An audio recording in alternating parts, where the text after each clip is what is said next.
নমস্কার। ঠাকুর শ্রী শ্রী রামকৃষ্ণ পরমহংসদেব এবং মা শারদার চরণে আমার সশ্রদ্ধ প্রণাম জানিয়ে ভিডিওটা শুরু করছি। আপনি কি কখনো ভেবেছেন যে ভগবানকে তো ডাকছি, কিন্তু তিনি ঠিক করে সাড়া দিচ্ছেন না কেন? কোন সময় ডাকলে ভগবানকে কাছে পাওয়া যায়? কোন সময় ডাকলে ভগবান আমার কথা শুনবে? আজকে বলবো সেই সময়ের কথা, যে সময় ডাকলে ভগবান আপনার কাছে থাকবেন, আপনার কথা শুনবেন, আপনার জীবনে পরিবর্তন আসবে। একটা প্রশ্ন আমাদের মনে দেখবেন ঘোরাফেরা করে যে সত্যিকে ভগবান কোনো সময় দেখেন, না ভগবান শুধুই ভক্তের মন দেখেন? শাস্ত্র মহাপুরুষরা বলছেন যে ভগবান সব সময়তেই করুণাময়, কিন্তু বিশেষ কোনো একটা সময় মানুষের মন সবচেয়ে গ্রহণযোগ্য থাকে। যেমন নরম মাটি যখন নরম হয় তখনই সেটা বীজ বপন করার পক্ষে উপযুক্ত হয়। ঠিক সেরকমভাবেই কিছু সময় আমাদের মন নরম থাকে, অহংকার শূন্য থাকে, গ্রহণযোগ্য থাকে। তাহলে চলুন জানি কোন সময়টা মানুষের মন সব থেকে গ্রহণযোগ্য থাকে, অহংকার শূন্য থাকে। সেই সময়টা হচ্ছে ব্রহ্ম মুহূর্ত, অর্থাৎ সূর্য ওঠার 1 ঘন্টা 30 মিনিট আগে। এই সময় প্রকৃতি নিস্তব্ধ থাকে, শান্ত থাকে, শুদ্ধ থাকে। এই সময় আমাদের মন ঘুম আর জাগরণের মাঝামাঝি সময় থাকে, তাই এই সময় আমাদের মন থাকে অহংকার শূন্য।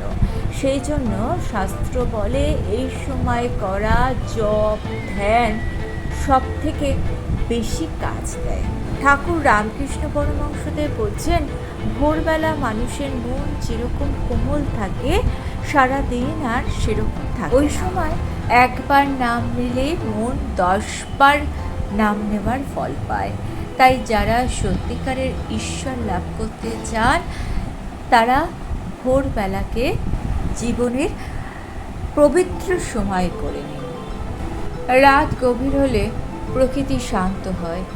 এই সময় মনের চাপা কষ্টগুলো আমাদের ভেতরের থেকে বেরিয়ে আসে।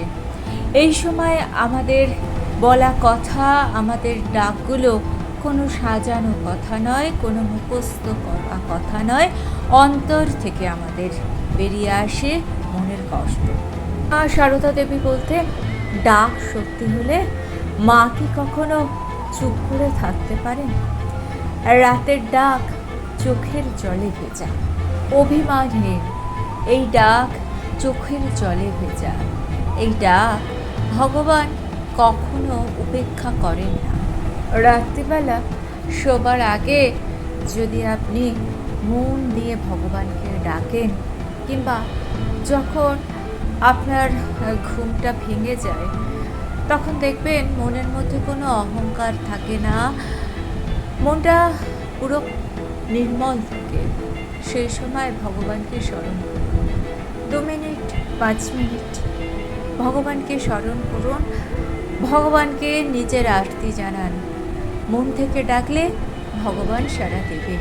এবার আসি সূর্যোদয় এবং সূর্য অস্তের সময়। সূর্যোদয় মানে একটা দিনের শুরু, আর সূর্য অস্ত মানে দিনের শেষ, দিনের কাজকর্ম গোটানোর সময়। সূর্যোদয় এবং সূর্য অস্তের মাঝখানের যে সময়টা সেটাকে বলে সন্ধিক্ষণ। আর এই সন্ধিক্ষণে যে কোনো সংকল্প নিলে সেই সংকল্প মনের গভীরে বসে যায়। স্বামীজি বলতেন, এক মুহূর্তের তীব্র ভাব সারা বছরের ঢিলে ঢালা ভাবের থেকেও অনেক বেশি শক্তিশালী। এই সময়ের ডাক জীবনের দিশা বদলে দিতে পারে। আসলে সব থেকে শক্তিশালী সময় কোনটা জানেন? সব থেকে শক্তিশালী সময় হচ্ছে যখন মানুষ ভেঙে পড়ে, যখন মানুষের মন অহংকার শূন্য হয়। আমি পারবো এই ভাবটা মানুষের মন থেকে চলে যায়, সেই সময়ের ডাক হচ্ছে সব থেকে শক্তিশালী ডাক। যখন আপনি হাল ছেড়ে দেন, যখন আপনি তাকেই ভরসা করেন, তখন ভগবান বলে, এই তো, এইবার আমি আসছি। তাই তো ঠাকুর শ্রী শ্রী রামকৃষ্ণ পরমহংসদেব বলেছেন, বিপদে মানুষের সব থেকে বড় আশীর্বাদ, কারণ তখন মানুষ সত্যি করে ডাকে। এই ডাক কোনো নিয়ম দেখে না, কোনো সময় দেখে না। এই ডাকের মধ্যে থাকে শুধু হৃদয়ের আরতি। আর সব থেকে সত্যি কথা কি বলুন তো, সব থেকে সত্যি কথা হচ্ছে ভগবান কোনো সময়ের মধ্যে বাধা থাকেন না। শ্রী মা সারদা দেবী বলতেন, নামের কোনো সময় নেই। আপনি যদি রান্না করতে করতে নাম নেন, আপনি যদি হাঁটতে হাঁটতে নাম নেন, আপনি যদি চোখের জলের সাথে নাম নেন, তাহলে সেই সময়ই হবে শ্রেষ্ঠ সময়। কিছু কিছু ভুল ধারণা আমাদের মধ্যে আছে। যেমন ধরুন, অনেকে বলেন ভোরবেলা ভগবানকে না ডাকলে কাজ হয় না, এটা সম্পূর্ণ ভুল।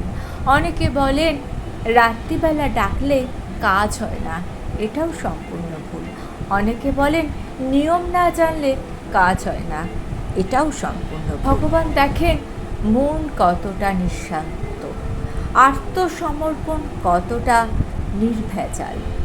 কেউ যদি প্রশ্ন করেন যে ভগবানকে কোন সময় ডাকলে সঠিক ফল পাওয়া যায়, উত্তর হলো, যে সময় মন ভেঙে যায়, যে সময় মন অহংকার শূন্য হয় আর চোখের জলই নাম হয়ে ওঠে, সেটাই ভগবানকে ডাকার শ্রেষ্ঠ সময়।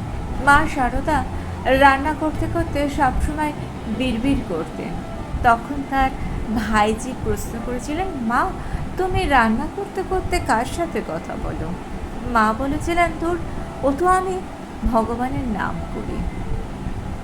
সুতরাং শেষে আমরা এই সিদ্ধান্তে এসে পৌঁছাতে পারি যে সময়ে ডাকলে ভগবান শোনেন, আর হৃদয় দিয়ে ডাকলে ভগবান ছুটতে আসেন।